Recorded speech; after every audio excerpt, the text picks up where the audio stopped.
2023 AD, the United States is engaging the Russian Federation in a war over the Ukraine region.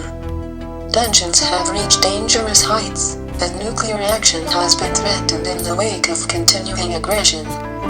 Meanwhile, tensions between the United States and China have reached a critical mass, as the United States announces its allegiance to Taiwan in the region's territorial dispute. Global temperatures are increasing each year. Scientists warn of apocalyptic weather becoming a regular phenomenon. Whilst the spread of the coronavirus was halted, the vaccine apparently successful, different strains with greater risk to even the vaccinated are expected to possibly emerge. World governments have used the opportunity of the pandemic to seize more power than ever before. Databases on every individual have been collated and amassed with all of the information provided by citizens during the citywide lockdowns across the planet.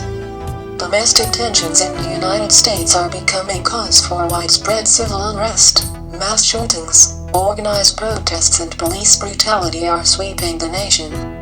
The digital dimension is populated with technological oligarchs and radical extremists, pilfering the world's free public library with misinformation, sectarianism and anger, determined to enable the end of human civilization.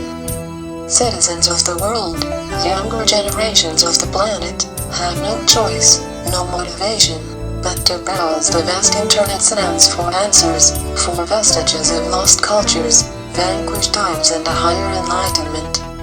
When there is no hope left for the material world, maybe one can find lucidity and imagination in the corresponding digital domain.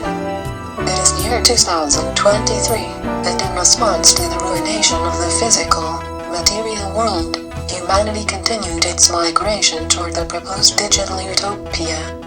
It is our last and only hope.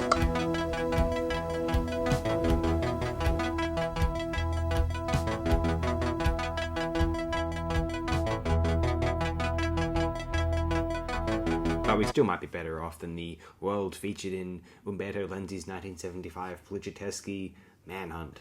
Think one of your Death Wish-style revenge thrillers, except everyone is a criminal. This is like Death Wish 3, except in a more grounded, realistic, and kind of grimy universe, which is to say, Milan in the 1970s, apparently.